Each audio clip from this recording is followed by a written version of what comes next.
his stuff. It's very funny. Me and Liz have been watching it the last couple of weeks.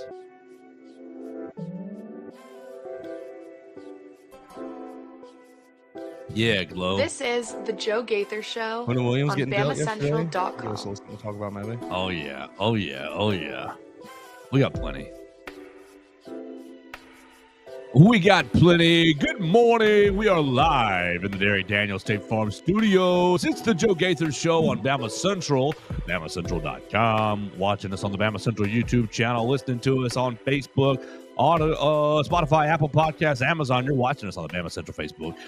We are live in the Derek Daniels State Farm Studios, ready to talk about the college football playoff rankings, ready to talk about the LSU Tigers, maybe a few NFL trades yesterday, as it was deadline day, and everybody was busy yesterday. Even the Chicago Bears getting involved in some.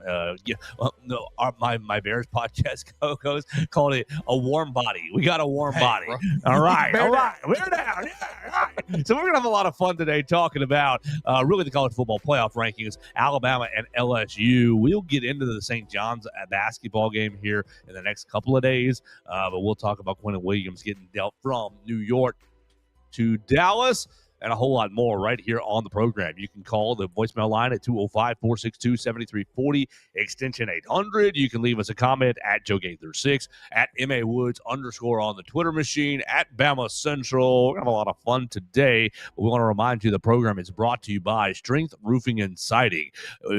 When severe weather strikes, your roof is your home's first line of defense. Storms with high winds, heavy rain, and hail can cause serious damage that isn't always visible from the ground. At Strength Roofing and Siding, we specialize in storm and hail damage, roof repair, and restoration across central Mississippi and Alabama, providing fast inspections, expert repairs, and insurance claim support to help you recover quickly and protect your home. A professional assessment from a trusted roofer is essential. With over 45 years serving Alabama and Mississippi, call Strength Roofing and Siding today at 205-858-9050. We're going to have Zach Guffey join us on Friday to talk about his busy week and talk about the LSU game and all kinds of things with Zach on Friday of Strength Roofing and Siding. Call him before Friday at 205-858-9050. So with that, weird, maybe a stumble in the open. Good morning, Mason. How we doing? Doing good. Good. You made a noise. Did you see something, or were you laughing at me stumbling? No. It's okay if you're laughing at me. Intriguing bit of recruiting. Not even anything really all that groundbreaking, but a player that Alabama extended an offer to a few weeks back. A kid at Thompson who is an unranked prospect currently, but very impressive physical traits about him. I think he was a 6'2", 6'3" cornerback. Picked up an offer, was in Tuscaloosa. I want to say it was October 16th. What game would that have been? Would that have been Tennessee? Missouri, maybe? The 15th?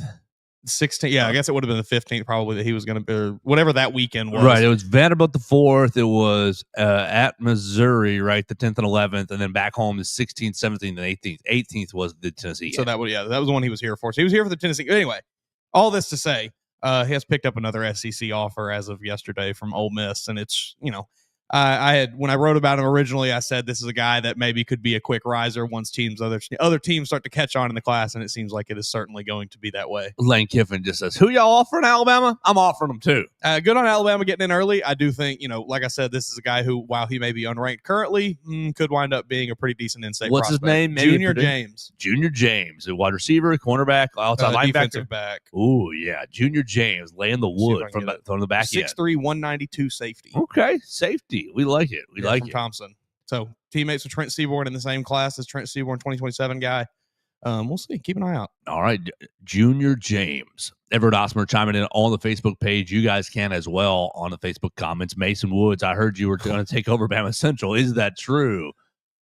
I hope not. This is news to me. That'd be quite the undertaking. I stay in my lane with my recruiting coverage, and that's a lot in and of itself. But I mean, I'm certainly up to the task if it's handed to me. But I think Chris does a pretty good job. I think he does as well. So we'll leave him to the in charge stuff. I'll let him deal with all the red tape and things that he takes for us. Exactly. So let's get right into it with last night's news. We'll get into the LSU game here in just a little bit, but last night, big news.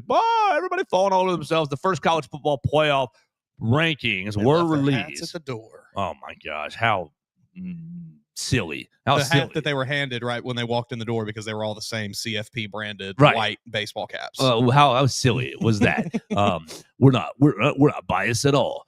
Yes, I will you are. say, at bare minimum, just to give them a little bit of credit, because I'm sure we're going to get into these rankings and probably have some issues with them. I have not looked at everything, all of the answers that they had to every question following the rankings coming out. But from what I have seen, the comments that they made, it does seem like they maybe are putting a bit more of emphasis on actually watching a lot of these games this year. Well, I mean, I actually like the makeup of the committee a lot. You have three different former head coaches, right? Three head coaches. You have a college football Hall of Famer as a player. You have five athletic directors from various conferences: Arkansas, Virginia, Miami of Ohio, represent the group of five, MTSU, also group of five. You got Nebraska and Baylor. The Baylor athletic director, Mac Rhodes, is the committee chair this year. And you've got Ivan Maisel, former sports writer or current sports writer, and I think Ivan. I grew up reading Ivan Maisel. Yeah. I think that he does a really good job keeping everything in perspective. And Jeff Long, a former college football playoff committee chair. So I thought they did a pretty good job really having a balanced and football-heavy, football-experienced committee. Yeah, on the surface, it certainly looks better than it has in years past. Right. So we'll give these guys credit. Mac Rhodes, Chris Alt, Troy Dannon, Martin Antonio, Jeff Long, Ivan Maisel, Chris Massaro, Mike Riley, David Saylor, Wesley Walls, Carla Williams, and Hunter Yurachek. So Bama's got their guy in the building or in the committee with Mike Riley. I believe he played for Coach Bryant, but was an assistant here different times. Former Oregon State, former Nebraska head coach. But okay, so we'll go right into the rankings. I know 73 is on Coach Bryant's team. Wow. Yeah, man. So championship. Won the title. There you go. So he's in there saying "Roll Tide," making sure that we get our Alabama gets the respect that they deserve. I think they placed Alabama appropriately. I think they did a pretty good job with the rankings. The only weird thing to me now is that Memphis is the highest ranked. They're not even ranked, but the highest Power 5 team. They're not ranked 8-1, but they're going to go from not being ranked to an automatic 12 seed. Yeah, that's a bit odd. Don't really want to see that happen. Although, given what the current status of the college football playoff is, that is what would happen under the guidelines, I guess, that we have right now, or the automatic selector, automatic qualifying, whatever. But yeah, I mean, like you said, maybe Georgia at 5 is a little rich for my blood, but they're 7-1. I mean, the only team that beat them is number 4. So. Yeah, they went to Knoxville and won, and they beat Ole Miss. That's pretty impressive at home. They went bar for bar with Lane Kiffin. They didn't punt that whole day. Yeah, it's pretty dang impressive. I've seen some people upset with Notre Dame this morning. If you just tell me you haven't watched Notre Dame this year. They're low and they're improving. They're a good football team. You may have watched them lose those games early in the season, but they're playing real good football. I tell you this, I don't want our defense to face Jeremiah Love. Jeremiah Love is a real Heisman candidate, I think. I don't think he's going to win it, obviously, but I think he is certainly deserving of the hype that he is getting over the last 3, 4, 5 weeks.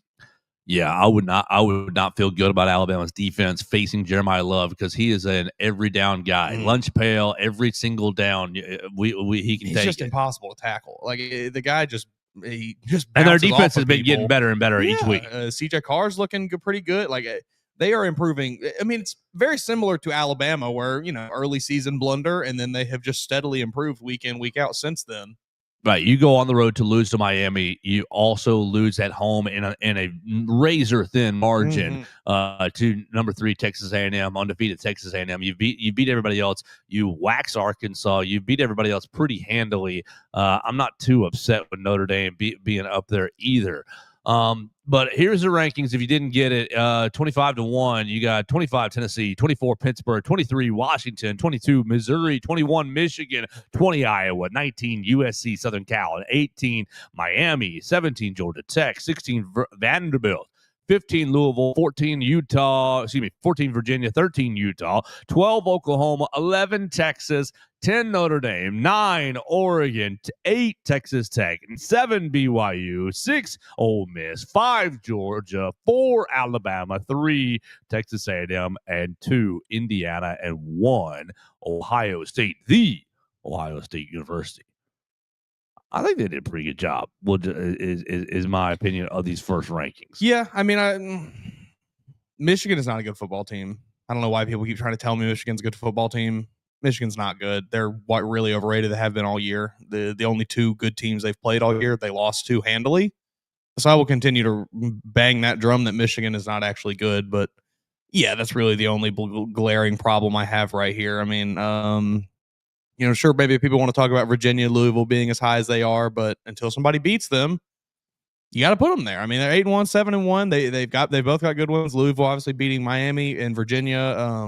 Did they also beat Miami? I know they beat Florida State. Virginia beat Florida State. Virginia's wins are Coastal Carolina, William and Mary, Stanford, Florida State, Louisville, Washington State, North Carolina, and Cal. So I don't really see a good losing win. Me a bit with that resume. I don't really see a good win on their schedule. I'll give you Louisville for that win over Miami. That's an impressive one. Yeah. Louisville has Eastern Kentucky, James Madison, Bowling Green, Pitt lost to Virginia. And okay, so that's their win, I guess. Right. At Miami, Boston College, and Virginia Tech. Did I not say that? Am I on the wrong sheet? Yeah, Louisville. They went Florida State, Louisville back to back. For Virginia beat them. Virginia beat Florida State and Louisville in back to back weeks.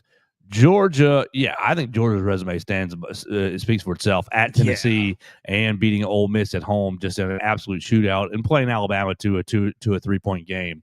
I think the top 10 is pretty good. Maybe we'll say top 12. The teams that would be in the playoff if the season ended today, I'm pretty happy with that. Notre Dame lost the first 2 games, then beat Purdue at Arkansas, beat Boise State, beat NC State, beat USC, and waxed Boston College. They're not down at Boston College. They're not down. They're not down. Y'all get out of here with all these down questions. If anybody wants to see a good rant, go check out. Go just do a little name search for Bill O'Brien on Twitter. I wish Twitter that were machine Kim. Today. You'll find it. I wish that were Kim or Graham so bad. And Kim was texting us, "Oh, I'm glad it wasn't me. I wasn't there." And I'm like, Kim, that would have been so good for you. Coach, what's the message to the fans after you're 1-8? Kim, you come in here twice a week and you ask me these down questions. The best was, and I saw someone mention this on Twitter as well, but it's in the clip.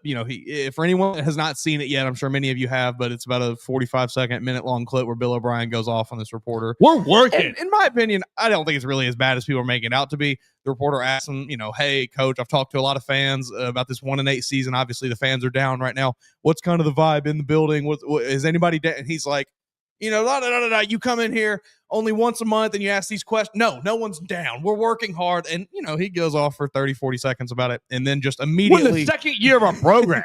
Quick turn. All right, Trevor, what you got next? Turns to the next reporter, and it's great. People are going to blow this up this week, I'm sure.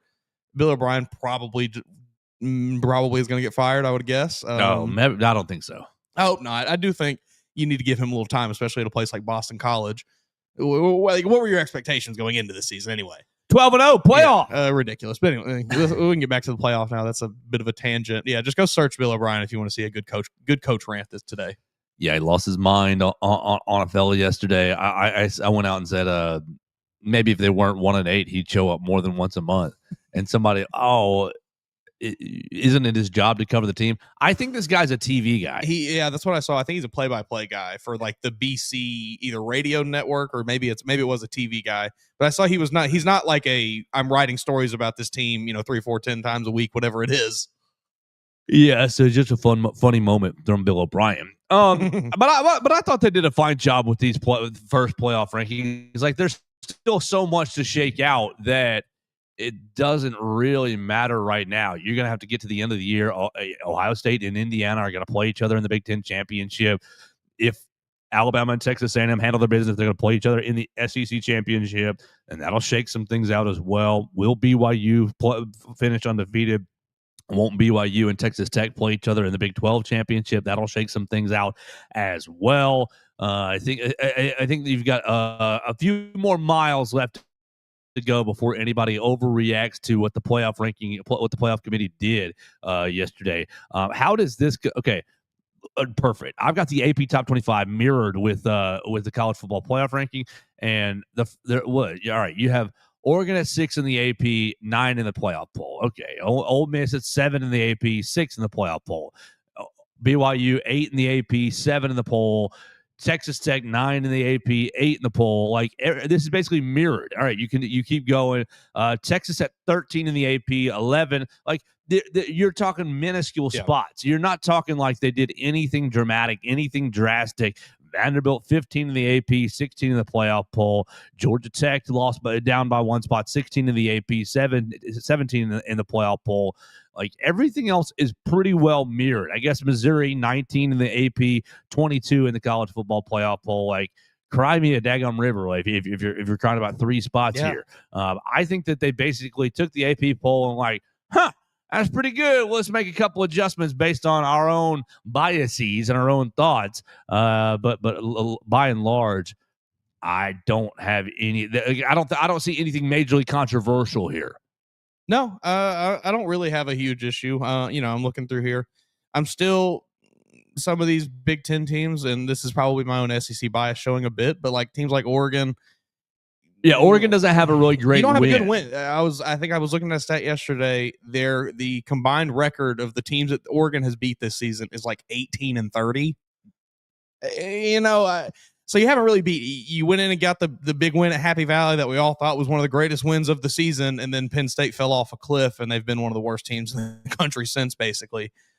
So I don't. They got Iowa this week. They're at Iowa. We'll see what they do against Iowa. I have a feeling Iowa's going to give them a dang good football game, and maybe we'll have to adjust our opinion of Oregon. Their last 4 games at Iowa, home with Minnesota. Okay, then USC and at Washington. Okay, so you got 2, maybe 3 decent games in there, right? But yeah, I continue to not be sold. It's completely sold on Oregon as a contender because again, it's just the combined record of the teams you've actually beat this year is really underwhelming. But you could probably make that same argument for many of the teams up here. Oh, you got Texas Tech and BYU this week, so that's going to be a great game. So the BYU either will have 1 loss and be, or Texas Tech will move to 2 losses. Everything's going to shake out a whole lot more. Yeah. I mean, it's the first playoff poll. Like you said, it is. This will look. What is it? It gets brought up every year. The very first college football playoff poll that ever came out wasn't Mississippi State number 1? I think they were. So like what it's going to change drastically, folks. So nothing really to get too worked up about, but it is out, and Alabama is ranked number 4 in the first college football playoff poll. Got a pretty good chance at staying there, I think. Right. All right. The only other thing that I want to do with the playoffs is talk about these bowl sites. Right. Sure. You've got, obviously, if you're in the top 4, you're moving on. You get a bye. If you're 5, 6, 7, and 8, you play a home game, and you're playing against 9, 10, 11, and 12 on your own home campuses. That would be like, I don't want Alabama to be 5, 6, 7, and 8. But man, the electricity in Tuscaloosa to host. Bring BYU over. Right. Let's do that. Bring me Memphis. that would be bloodbath. That would be amazing. But yeah, the home playoff game would be just absurd. The next round, they basically allow I think they still do this. I'm pretty positive they still do it. They allow these 4 teams to pick their bowl site. So the bowl sites this year for the quarterfinals are Cotton Bowl in Dallas, Orange Bowl in Miami, Rose Bowl out in California, and Sugar Bowl down in New Orleans. What's Ohio State picking? Is Ohio State picking Cotton Bowl in Dallas because that's the closest to their fan base? Or are they picking, it's the Rose Bowl, tradition, the Big Ten champion always goes to the Rose Bowl? Like that, because that's where the first dominoes really start falling. Because you're looking at Ohio State, then Indiana right now, for now. Ohio State, Indiana, then A&M, then Alabama with their choices. If you're Alabama, you are praying everybody else leaves you New Orleans. Mm-hmm. Right? Yeah. Ohio State, please pick the Rose Bowl. Indiana, you can have the Cotton Bowl. Texas A&M, I guess you would probably pick the New Orleans, and Alabama would be going to Miami for the Orange Bowl. I think Ohio State definitely is picking Cotton Bowl. And Dallas is where they beat Oregon in 2015. Okay. You got good juju in that building. I don't know I don't even remember where last year's was, but I would imagine they picked that because, I mean, also, like you said, it's the closest option they can give for their fans. Not like Ohio State fans are not going to travel regardless of where they go, but might as well make it a little easier if you can. So as you're angling through November, if Alabama can keep handling its business, you are hoping to win that SEC title game so that you can jump Texas A&M, and because I think if the Cotton Bowl's taken, and there's Texas A&M's first choice gone, right? And then A&M would probably rather go to New Orleans over. Would they rather go to New Orleans or the Rose Bowl? I think you kind of splitting hairs there, but probably New Orleans. Probably. And that there's more Texas A&M fans on the eastern part of the country. Right. And so I think that you're hoping this shakes out is you can beat whoever you need to beat so that you can have second pick. And even I think if you have first pick Alabama, if you're number one, then you're taking New Orleans right off the bat. Bingo. And we're just driving 7-8 hours down to that's easy down money. to Bourbon Street and saying, you've had a pretty good time down there. Right. January 1st, New Year's in New Orleans. Oh boy. I love that. I mean, obviously you don't want to do this, but would you almost rather, if you find I guess if you lose Texas A&M, it's not going to matter because you are going to be out of that top four. So right. But you're probably going to end up 5 or 6. You almost want that 5 or 6 spot so you get a pretty favorable home playoff matchup. And you might, because look at Georgia in the 5 seed. Georgia, the 5 seed, you're welcoming Memphis in Athens. That's a tune-up game. Right. They've got their first, I guess it's December. They're out of the SEC championship, so that's the first week, and then and then they get December 12 or whatever. Let me scroll down. The 6th is the SEC championship, and then they get the 13th off because everybody gets the 13th off. We're giving out. We're watching Army Navy, or we're giving a Heisman Trophy out. One or the other. Yeah, we're giving a Heisman Trophy out on the 13th. A Heisman Trophy. That's right. And then the next playoff round is the 19th and 20th. So you got 2 weeks off, and you're welcoming Memphis, and you get to smash Memphis, and then go to whatever fun bowl game that you get. I mean, I know that a bye week is great, and it's awesome to have the time to rest, but I don't know, man. There's a lot of juice that comes with winning a home playoff game, I imagine. Ohio State did last year. They shut it down on Tennessee. They took Tennessee behind the woodshed and said, bend over, baby, and they gave it to them. So Ole Miss, the 6th seed, is welcoming Virginia right now. If the playoff ended today. You bring up Ole Miss right there. Have you seen the new stadium tradition that they've begun to adopt? Hotty toddy gotcha money. What the heck are they doing? Well, they'd like to make it very clear that they do not condone artificial noisemakers in Vaught Hemingway Stadium. Sure. However, if you are a fan in attendance of an Ole Miss game, a lot of them now are taking their belts out of their pants and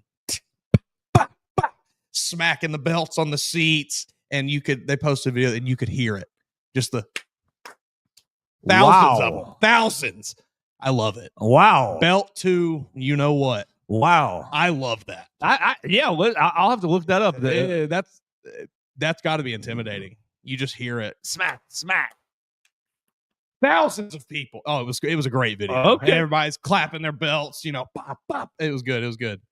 And so if you're an Alabama fan, if you are able to win the Sugar Bowl, your next destination, you come on, let's make it happen. Peach Bowl in Atlanta instead of the Fiesta Bowl. East. Right? You don't want to go to the Fiesta. I mean, you'll handle your business wherever you need to go. But the travel could set up really, really nicely for Alabama fans this year. Sugar Bowl in New Orleans. Then next week, Atlanta for Friday night in Atlanta to play the Peach Bowl, and then of course the championship Monday, January 19th, down in Miami. So that will be Miami's a little bit of a drive, but sure. All those sites are really, really accessible for Alabama fans. For an Alabama fan base that hasn't been in the playoff since Coach Saban retired, losing to Miami, losing to Michigan in the Rose Bowl, you thought you were going to be Coach DeBoer, you're going to keep us going. You got a year off to save all your money, right? You got a year off. Alabama went to whatever bad bowl game, Outback Bowl, right, against Michigan. Yeah, that's right. VRBO, whatever bowl game in Florida, Capital One Bowl, whatever it was. Michigan with 25% of their starters actually active in that game, and didn't even show up really. That was a tough week of the show. Having to talk about that game. Yeah, didn't even show up at all. And so you save all your money. Yeah. Next, you can go to New Orleans for New Year's, Atlanta on Friday night. You can drive back Saturday, like late Friday night, and you'll be back in your beds. Yeah, sleep in Saturday that next day. It's fine. It could set up very well. I mean, we talked about it yesterday. Like the whole blueprint here, it looks good. So there we go. Alabama in the first college football playoff poll, number 4. You have the 6 SEC teams. Is that what does that count these real quick? 6 of the top 12. Count these total. Tennessee, you're counting Tennessee, Missouri, Vanderbilt, Oklahoma, Texas, Ole Miss, Georgia, Alabama, Texas A&M. 9. Always forget those teams. So 9 top 25, 6 in the top 12. Is that what it was? There we go. SEC bias. Whole thing is rigged. You see Kirk Herbstreit talking about that on some podcast? No. Well, you look at all of the poll, and like I do agree to an extent with what he's saying here. And, he says you look at all of the polls. If there was such terrible SEC bias in the college football playoff poll, it would probably look a little different than all of the other exactly polls. What I was just saying. But he unfortunately chooses to bring up the coaches polls as the coaches poll is his like smoking gun example. And we've talked about the coaches poll on this show. Terrible poll. Not one coach is filling that poll out. He is passing it off to an assistant, to some whoever that does things for him to fill that poll out, and all they're doing is looking at whatever Twitter is saying. So like that's probably a bad example, but I think combined, the AP poll, all of these, they all look pretty similar. 9 SEC teams in the coaches poll right now, so pretty much a 1-to-1 mirroring ratio. Oregon is the biggest difference again in the coaches poll. 6 in the coaches poll, 9 in the current college football playoff poll. So it's clear to me that the committee is weighing what's your best win. Like, hey, Oregon, you got a good record, but we're not ranking you 6th. We're ranking you 9th because you don't have that great of a win right yet. Do we? I mean, this argument, I see it every single day. Is a good win more important than a bad loss? You can't have a bad Alabama, you lost to Florida State. That's a bad loss. Yeah. It was. It's a bad loss for sure, but you've made up for it. I think Alabama definitely has. But this 5-game stretch here. Right. And that's what they said. That's what somebody tweeted out last night. Yeah, I've got the comment right here. The Mac Rhodes, the Baylor athletic director, the committee chair. What does the committee see in Alabama? Why did you choose Alabama over a team like Ole Miss and BYU? Thank you for your question, Mac Rhodes. Thank you for your question. I'm not sure when you look at the resume, anybody had a better stretch of 4 games. When you think about Alabama, really, really impressive. 2 of those wins on the road, going to Athens, one of the hardest, toughest environments to be able to get out of there with a win. There was certainly discussion about the Florida State loss early on, but just felt like that 4-game stretch, which, by the way, historical in the SEC, nobody has beaten 4 straight ranked teams without a bye. Then they also finished it out with a good win against South Carolina. That was the discussion. I think they're getting elite quarterback play from Simpson, so a really, really good football team. I think right now that win over Georgia, that's the best win of any team, right? Oregon's win over Penn State looks useless now. Indiana over Oregon? Yeah, that's up Texas there. A&M at Notre Dame, that's a big one. That's a good one, yeah. But I do think Alabama in the conversation. I think it's in the in the conversation for sure. Indiana goes to Oregon. Yeah. Texas A&M goes to Notre Dame. Alabama goes to Georgia. Those are probably my 3 biggest wins of the year, and I don't care which one you're picking. I won't argue with you. I'd probably get down with that. But it's interesting. Ohio State beating Texas. Come on, hook 'em, baby. We'll see. It's getting there. It's looking better. But all of this is just a waiting game to see who gets to get slaughtered by Ohio State. That's in exactly Miami. Right. Unfortunately, let's be some realists for just a second. Nobody's beating Ohio State. Tell me that you saw this past week about Ohio State snap counts. They're playing so slowly on offense and basically getting off the field so quickly on defense that their snap counts are lower than most of the other Big Ten teams. And People are suggesting, oh, it's a strategy, it's an on purpose strategy from Ryan Day to save the team for later in the year when we got to turn up the volume here. And so they said Tennessee's defense has basically played like 2 or 3 extra games. That's because insane. Tennessee's offense goes so fast. They're on the field. They're trading possessions so much that, and like you kind of see it the way that's like some 40 chess. Yeah, the progression of Julian saying this season does sort of maybe speak to that. That like, all right, we started him off just dipping his toes in. So week 2, all right, here's a few more plays. Week 3, here's a few more. Week 4, here's a few more. And by the end of the season, he's got the entire offensive playbook at his helm, and he can just dot him up. Former Joe Gaither show 2-time guest. They're so good, man. I think the college football's only hope is Matt Patricia getting hired somewhere else, because that man is throwing very high-level NFL defenses at kids that are going to be accountants in 3 years, and like, what are we doing? Obviously, some of them giving up 7 points against Texas. Obviously, crazy. 0 against Grambling, 9 against Ohio, 6 at Washington. Minnesota scored 3. Illinois scored 16. Wisconsin 0. Wisconsin is so damn bad. And Penn State scored 14. Is anyone going to break 20 points against this team? Purdue, UCLA, Rutgers, and Michigan. I'm betting no. Michigan has a chance just because there's some weird juju in that game for Ryan Day. Sure. I think it's a bit of an Alabama-Georgia situation where he just thinks about it too much. But I'm betting they hold these 4 teams under 30 combined points. You're probably correct.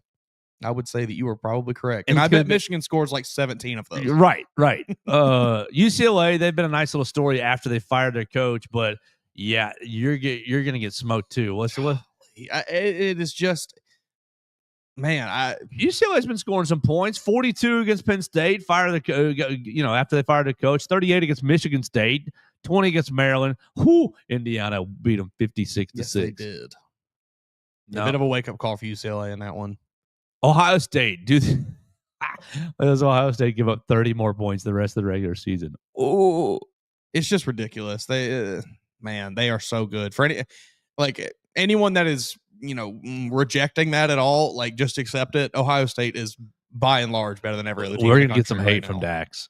Yeah. Look, Cameron. I hate it just as much as everybody else does. Cameron Metzger's gonna be mad at us for sure. They are just so much better than everyone else. That looks like a team that just like looks like an NFL team. Like it does. Yeah. I mean, the way that they beat other teams in college football, it looks like an NFL team playing out there. They just do whatever they want on the football field. And they're like you said, they're even able to slow it down and just be like, "Hey guys, chill out for a little bit. We'll be good." The 2 receivers, like I love Ryan and Jeremy, but I'm definitely taking Jeremiah Smith and Carnell Tate over them, which feels nasty. Yeah, I mean they're all 4 NFL guys, but yeah, Jeremiah Smith and Carnell Tate are. You got to pick a pair. I'm taking Jeremiah Smith and Carnell Tate. You've been hyping up Arvell Reese lately, like Caleb Downs. He's a cyborg.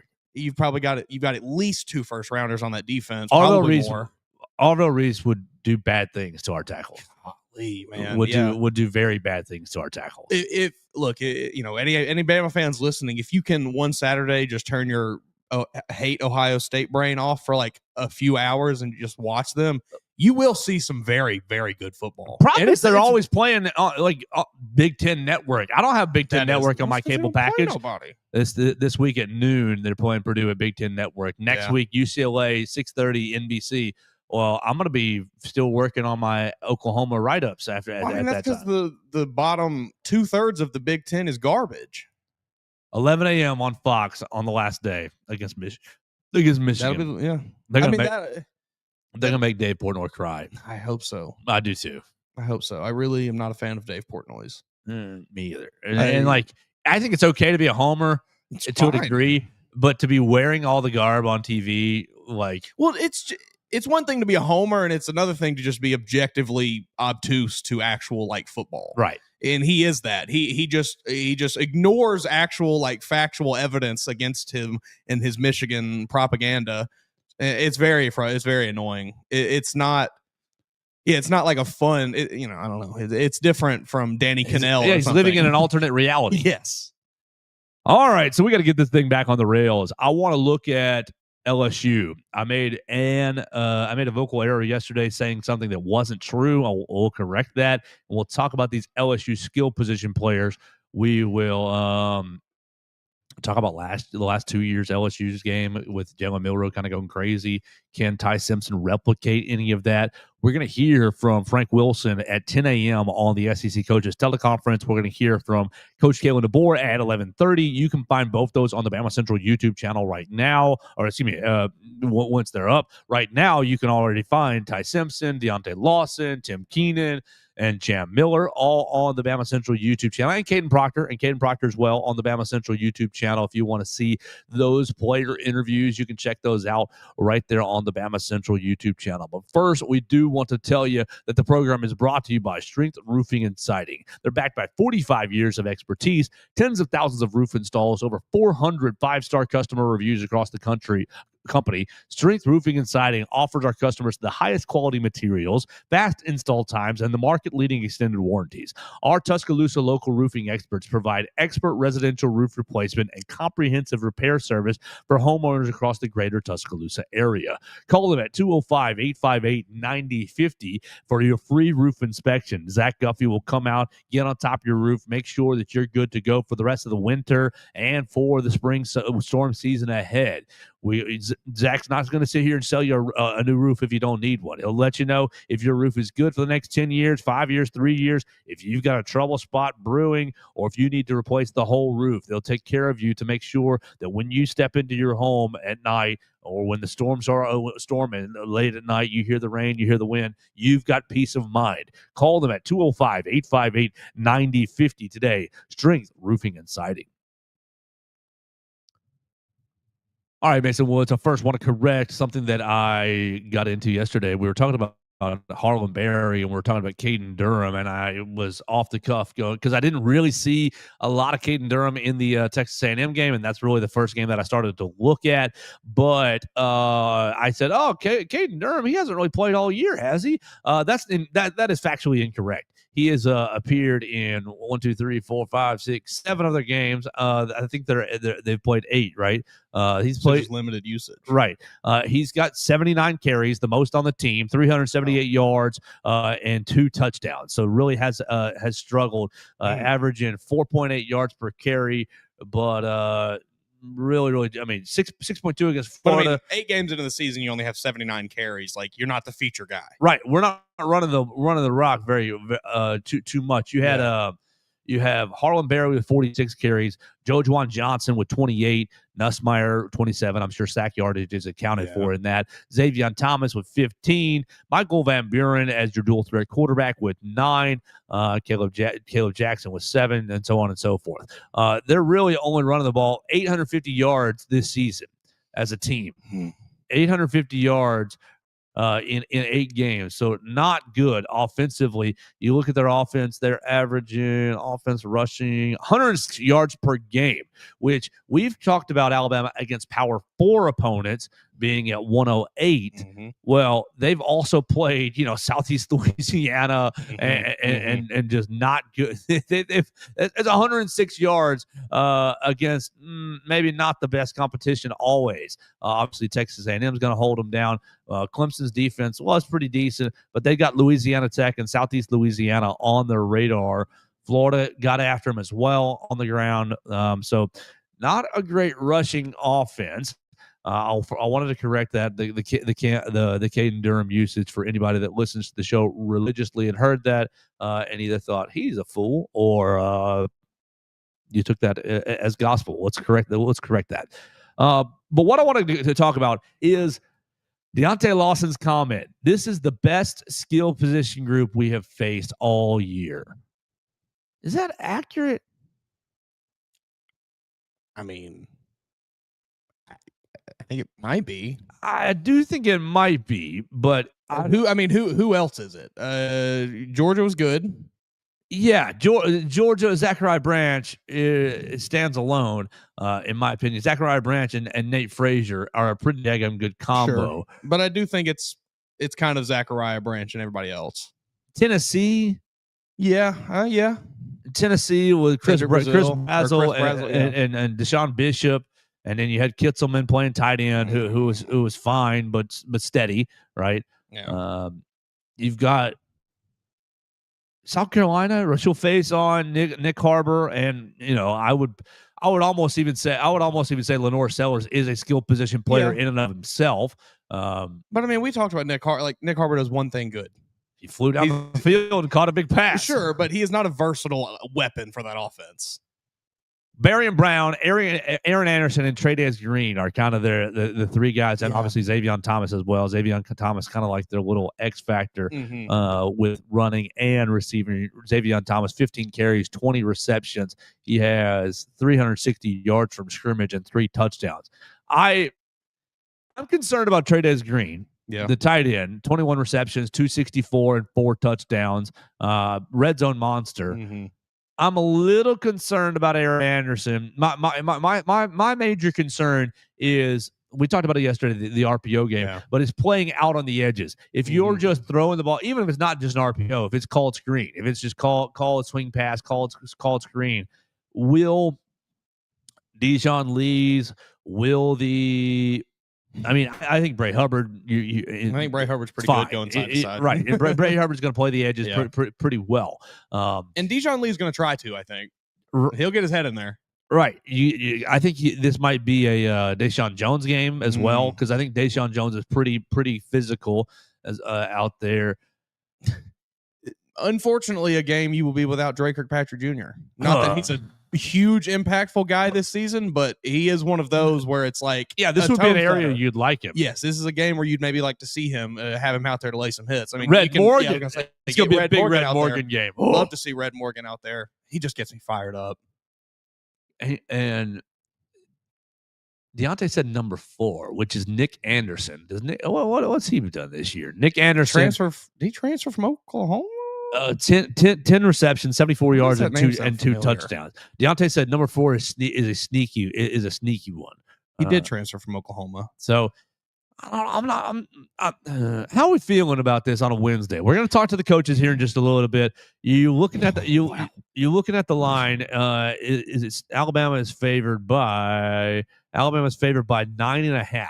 Over under is 50. It opened at 10.5, so it's got bet down by 1 point. 9.5.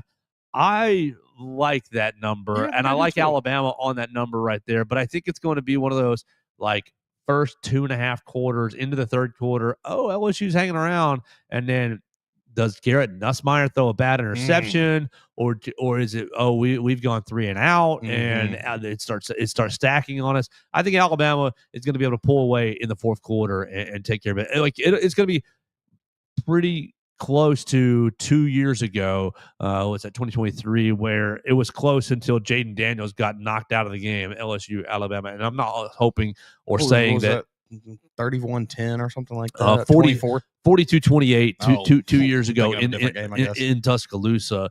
But it was on the closer end, scoring plays. Yeah, it was on the closer end for a while. It was 28-all. LSU took a 28-21 lead in the third quarter. Josh Williams 2-yard rush. Then Roydale scored a 16-yard run to tie it, and Jalen Milroe scored an 11-yard run to take it 28-35. And then Jace put it to bed with a 10-yard rush as well. Dallas Turner ended up concussing Jaden Daniels, and their offense went into the toilet. I can, and Garrett Nussmeier played in this game after. He went 5 of 10, 53 yards. You mentioned Garrett Nussmeier maybe being the catalyst for a snowball effect happening in the second half there, and I can almost just see it perfectly lining. LSU takes like a 17-14 lead into half. They're getting the ball or something, and then opening drive of the second half, here comes a pick six, and then Alabama just rolls from there.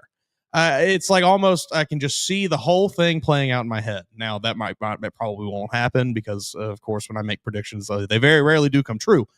But I do agree with you where I think it could maybe be a little close for a bit up until the point where Garrett Nussmeier maybe makes a bad mistake, turns the ball over, maybe LSU's offense fumbles, something like that to kind of start the snowball. And then, once Alabama goes up from there, it's kind of hard to claw yourself back in. How many sacks for Yancey Pierre against this offensive line? Because the offensive line is on the edges, young but talented, but just inconsistent. On paper, talented, sure. It's super inconsistent. Yeah. I didn't want to say bad, but super inconsistent. You're playing let's see, Weston Davis, redshirt freshman at right tackle, and you're playing Cohen Eccles, redshirt freshman at left guard. You're playing Tyree Adams, redshirt sophomore at left tackle. Like, I think you're fairly younger on the offensive line than you'd like.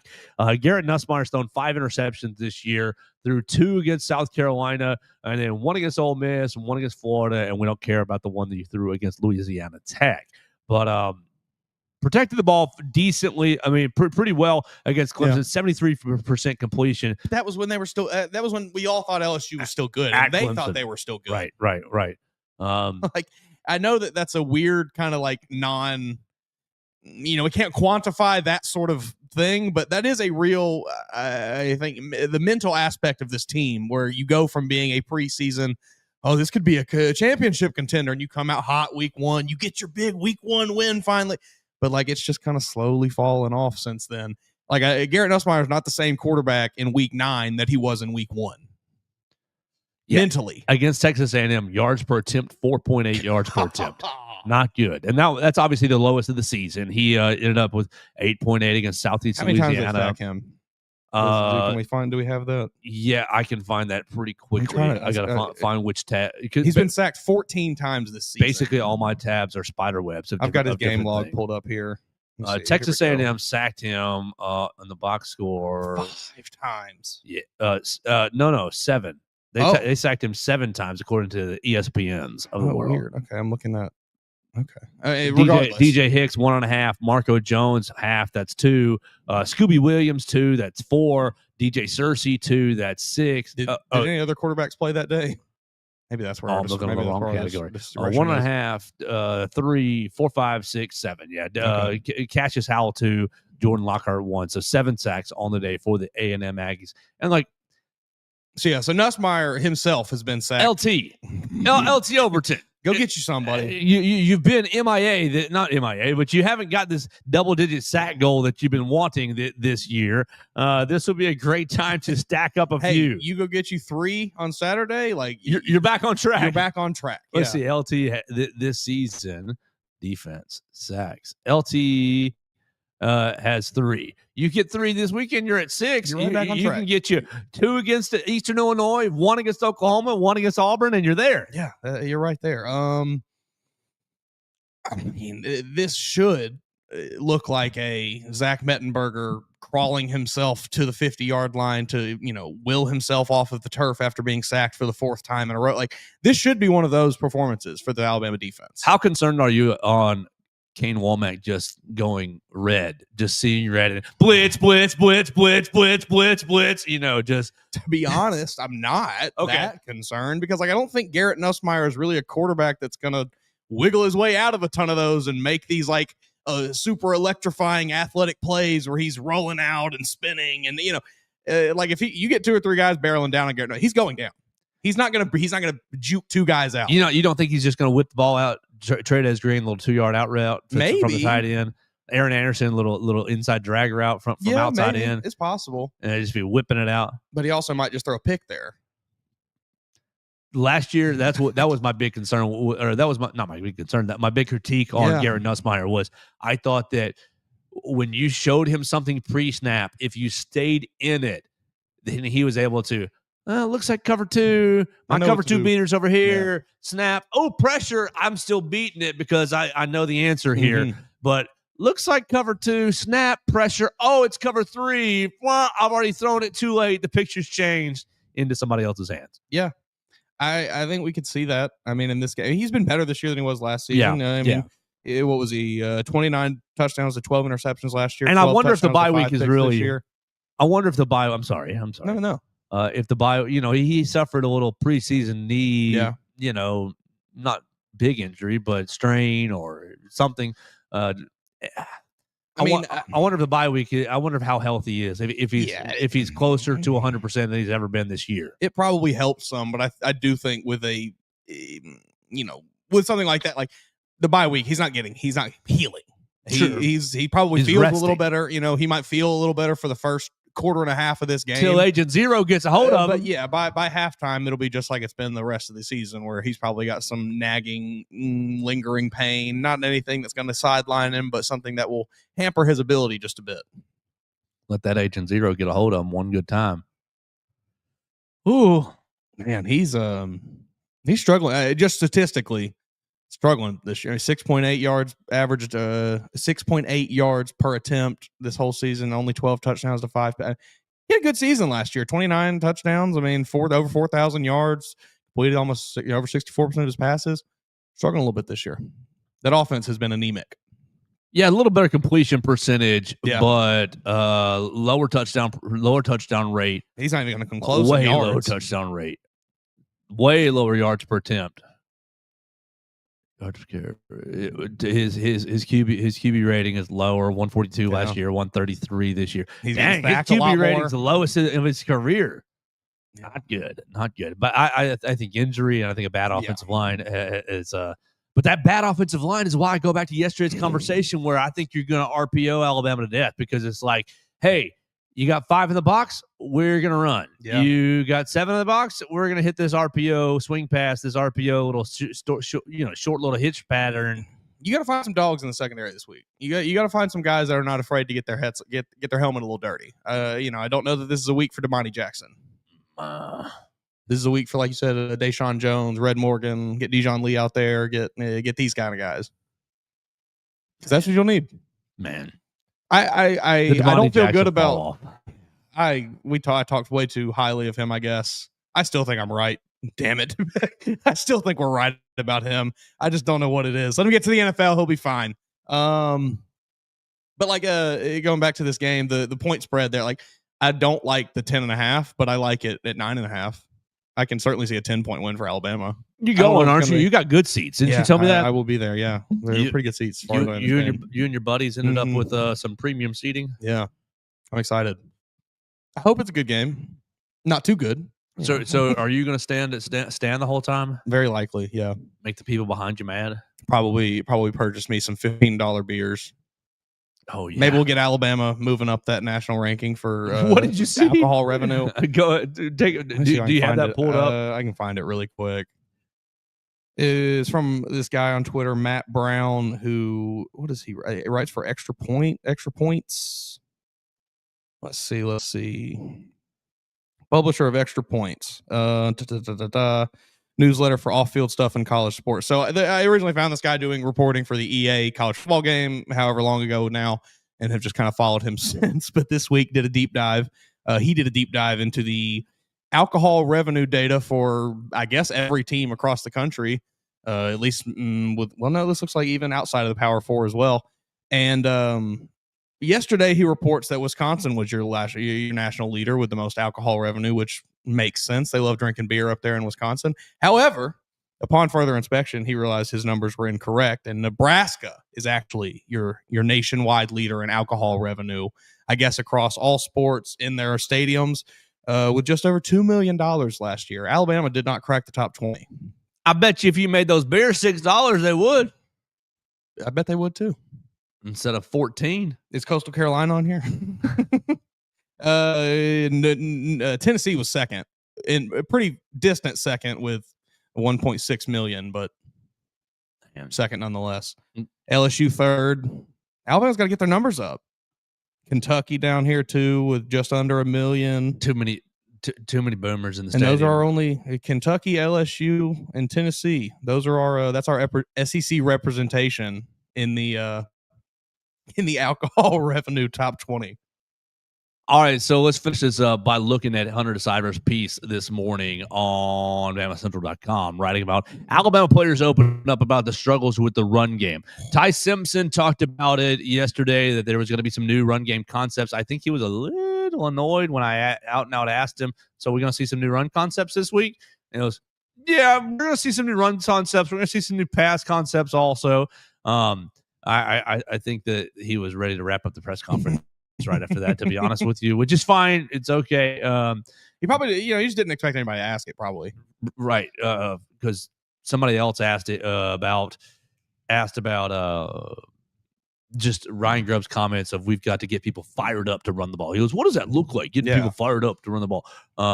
That's an easier answer to give some coach speak to, or an easier question. So let's look at these Power 4 games.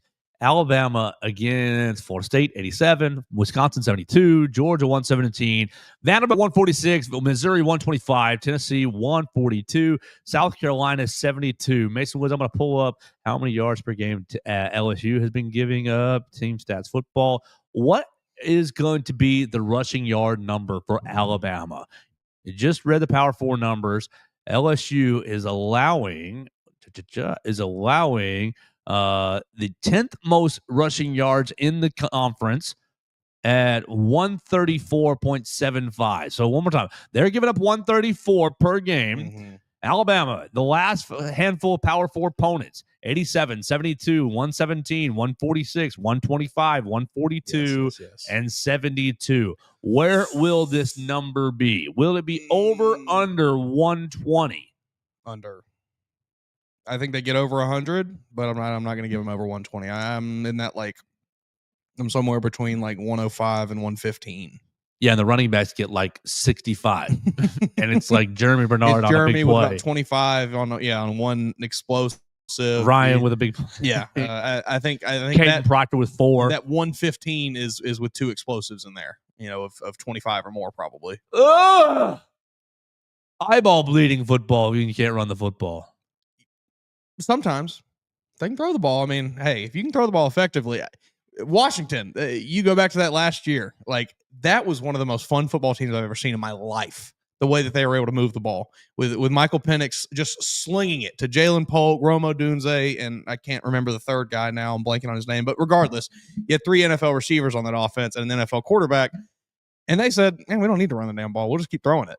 It's like if you make that happen, it is a beautiful thing to watch. It's just hard to do. You need special kind of players. I think Ty can do it.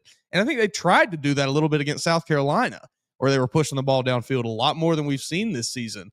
You just couldn't really connect. Maybe one more week. You got a bye week, obviously, to work and get as many reps as you possibly can with these receivers. I am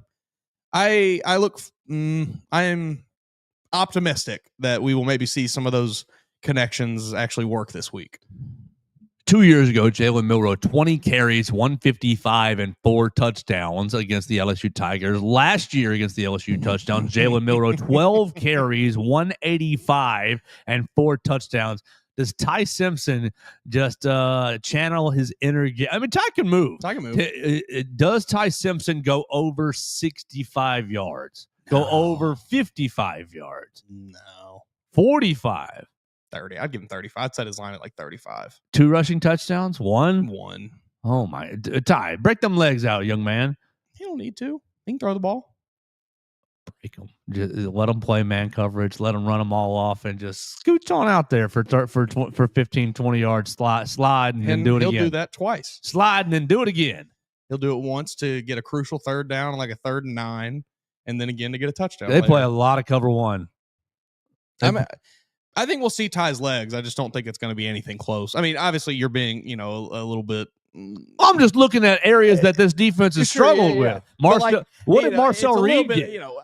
I don't think you're being exactly serious when you ask if Ty Simpson is going to match Jalen Milroe's rushing numbers. No, obviously he's not going to. Marcel Reed 2 weeks ago. Yeah, 13 carries, 108, and 2 touchdowns. Also, a bit closer to Jalen Milroe than Ty Simpson is. But Ty can move. Ty can. He is not outrunning anybody on that football field. Unless he's a 300-pound defensive lineman. Okay, yeah, sure. Like he's not out, he can maybe juke. He can get 10, 15 yards. Make one guy miss in the second. Make a linebacker miss. Then you're gonna go tackle by a safety. But he's not outrunning anybody like Jalen Milroe was, where he's just streaking down the sideline and nobody can catch him. Marcel Reed can do that too. Ty's good. He can move, but he's not going to just beat anybody with his legs like that. I would think 30 to 40 yards for Ty in this game, probably on the ground. And they'll be big. They'll all be, 10 to 15-yard runs. Lenoris, 22 carries, 19 yards for South Carolina. That's How why many times he gets sacked that game, too, though? For Rush College, I hate that they do that with college football. The whole, sack yardage thing, it's just so dumb. Let's see a couple more quarterbacks. Ole Miss, let's see with Trinidad and DJ Lagway. And I guess he's closer to Cade Klubnik than anything else. That'd probably be the comparison. Let's see. Ole Miss, Trinidad, 14 carries, 71 yards, no touchdowns. Good. Yeah, come on. He can do that. I just don't Ty's not carrying the ball 14 times. DJ Lagway, 9 carries, 19 yards. That seems not 19 yards, but 9 carries. That seems closer to where I'm thinking. Cade Klubnik, 8 carries, 1 yard. And then of course, Diego, I love you. Diego Pavia, 17 carries, 86 yards, and 2 touchdowns. Yeah, we're not getting that from Ty. Ty's not going to run the ball 17. If he's not going to run the ball 12 or more times this game. I think you get 7 carries from Ty max. So 42.5 yards over under. I'd probably take the under, but we're close. Yeah, I think that's. Do I need to go lower to put you in more of a bind? Like how much lower? 38. I think 38.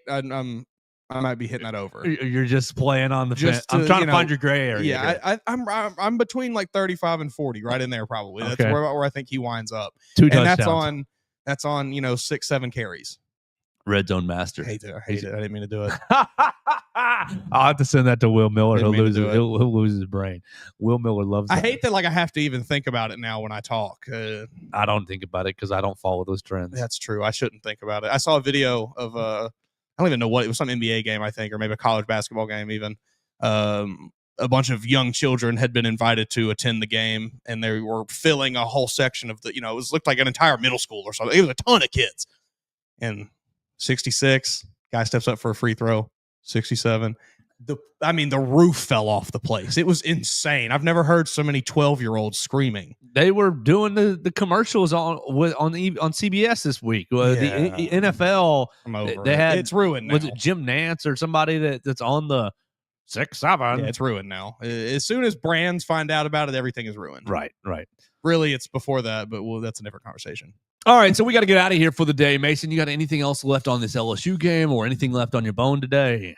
Ooh, no, I don't think so. I think I don't know if we mentioned LSU did officially make Verge Osbury their, I think, permanent AD. So a touch of alignment there in Baton Rouge potentially. Maybe that'll help out with their coaching search. Nice. I still don't think that. I think that just the situation there, they've kind of talked themselves out of maybe being up for these top candidates, but we'll see. We're going to go talk to the SEC coaches on the teleconference call. Frank Wilson is up first at 10 a.m. and Kalen DeBoer at 11:30. I think I'm going to ask Frank Wilson about Ty Simpson and then ask Coach DeBoer about Garrett Nussmeier and try to do a little dueling quarterbacks piece. And that'll do it for us today. We want to thank Strength Roofing and Siding for sponsoring the program. Call them at 205-858-9050.